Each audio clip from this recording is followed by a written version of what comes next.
દેશ અને વિશ્વના માથે ગ્લોબલ વોર્મિંગનો ભય સતત સતાવી રહ્યો છે, ત્યારે આપણા દેશમાં હજી પણ સતર્કતાનો સ્પષ્ટ અભાવ જોવા મળી રહ્યો છે। સ્થાનિક સ્વરાજ્યની સંસ્થાઓ શહેરનું દૂષિત પાણી પૂર્ણા નદીમાં ઠાલવી રહ્યા છે, તેમ છતાં સંબંધિત અધિકારી કે શાસકોના પેટનું પાણી પણ નથી હલી શક્યું। નવસારી વિજલપોર નગરપાલિકા દ્વારા સુએજ ટ્રીટમેન્ટ પ્લાન્ટ તો બનાવવામાં આવ્યો, પણ ગંદુ પાણી પ્લાન્ટ સુધી લઈ જવા માટે કોઈ વિકલ્પ વ્યવસ્થા નથી કરવામાં આવી।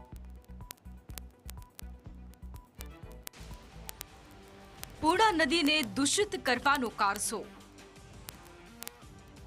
શહેરનો ગંદવાડ ઠલવાઈ રહ્યો છે સીધો નદીમાં। શાસકોનું નથી હલી રહ્યું પેટનું પાણી। પૂર્ણા નદીને કિનારે વસેલા નવસારી શહેરનું ડ્રેનેજનું દૂષિત પાણી વર્ષોથી શુદ્ધ કર્યા વિના સીધું જ નદીમાં છોડી પૂર્ણા નદીને પ્રદૂષિત કરવાનો જાણે કારસો રચાયો હોય। સ્થાનિક સ્વરાજની સંસ્થાઓ પૂર્ણા નદીને પ્રદૂષિત કરી રહ્યા છે, છતાંય સંબંધિત અધિકારી કે શાસકોનું પેટનું પાણી પણ નથી હલી રહ્યું। 2 વર્ષ અગાઉ મંજૂર થયેલો 47.4 MLDનો સુએજ ટ્રીટમેન્ટ પ્લાન્ટ GUDC દ્વારા તૈયાર કરવામાં આવ્યો છે।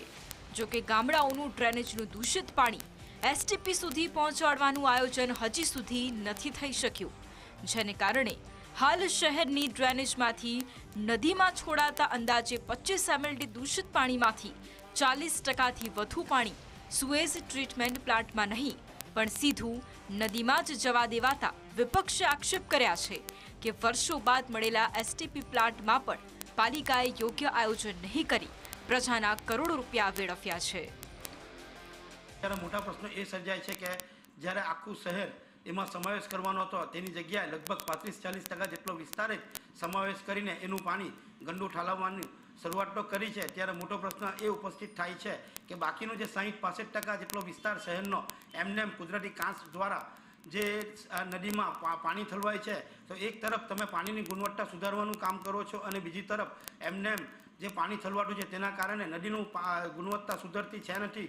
ત્યારે ખરા અર્થમાં કહું તો કે કરોડો રૂપિયાના આંદોલન પછી પણ શહેરની આ હારામાં હારી યોજના જે શહેરને લાભ મળવો જોઈએ, જે નદીમાં જળચર પ્રાણીઓનું રક્ષણ થવું જોઈએ, નદીની ગુણવત્તા સુધરવી જોઈએ, તેના ન થવાના કારણે ખરા અર્થમાં કહું તો જે આ કરોડો રૂપિયાના આંદોલન પછી પણ આ યોજના નિરંતર સાર્થક થઈ હોય એમ કહી શકાય છે। તો બીજી તરફ નવસારી વિજલપોર નગરપાલિકાના ઇન્ચાર્જનું કહેવું છે કે નવસારીના પૂર્ણા નદી કિનારે સુએજ ટ્રીટમેન્ટ પ્લાન્ટ બની ગયો છે, પરંતુ નદીમાં દૂષિત પાણી ઠલવાતું ચોક્કસ ક્યારે બંધ થશે તેની કોઈ જાણકારી નથી આપી। ઇન્ચાર્જે ફક્ત પ્લાનિંગો જ જણાવ્યા હતા।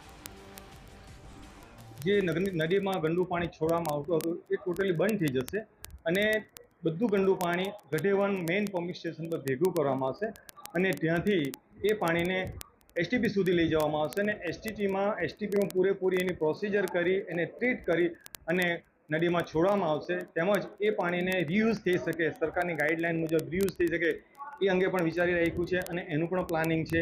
એ પાણીનો ઉદ્યોગમાં તેમજ ખેતીમાં આપણે પાણીનો ઉપયોગ કરી શકીએ ટ્રીટ થયેલું પાણીનો। એ પ્રમાણે 47.40 MLDનો સુએજ ટ્રીટમેન્ટ પ્લાન્ટની કામગીરી ચાલુ છે।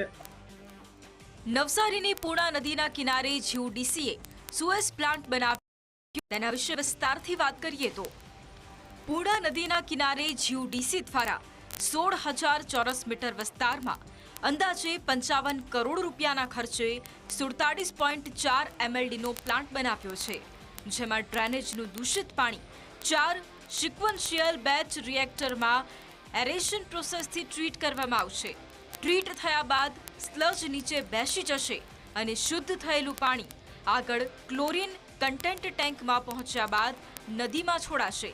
ટ્રીટ થયેલા પાણીને આસપાસના ખેડૂતોને આપવાની પણ વિચારણા પાલિકા કરી રહી છે, જ્યારે સ્લજમાંથી ખેતીમાં ઉપયોગી ખાતર બનાવાશે। પૂર્ણા નદીમાં ભારોભાર પ્રદૂષણ ફેલાયું છે, જેને જોઈ પર્યાવરણ પ્રેમીનું પણ હૃદય દ્રવી રહ્યું છે, પરંતુ જેમની પાસે સત્તા અને પાવર બંને છે તે લોકો હાથ પર હાથ ધરીને બેસી રહ્યા છે અને લોકોની જીવાદોરી એવી પૂર્ણા નદીને પ્રદૂષિત થઈ જોઈ રહ્યા છે। કેન્દ્ર અને રાજ્ય સરકાર માત્ર પર્યાવરણ બચાવવાની વાત કરે છે। નવસારીમાં મજબૂત શાસક પક્ષ હોવા છતાં પણ લોકોની સુખાકારી અંગે કોઈ ધ્યાન નથી આપવામાં આવી રહ્યું।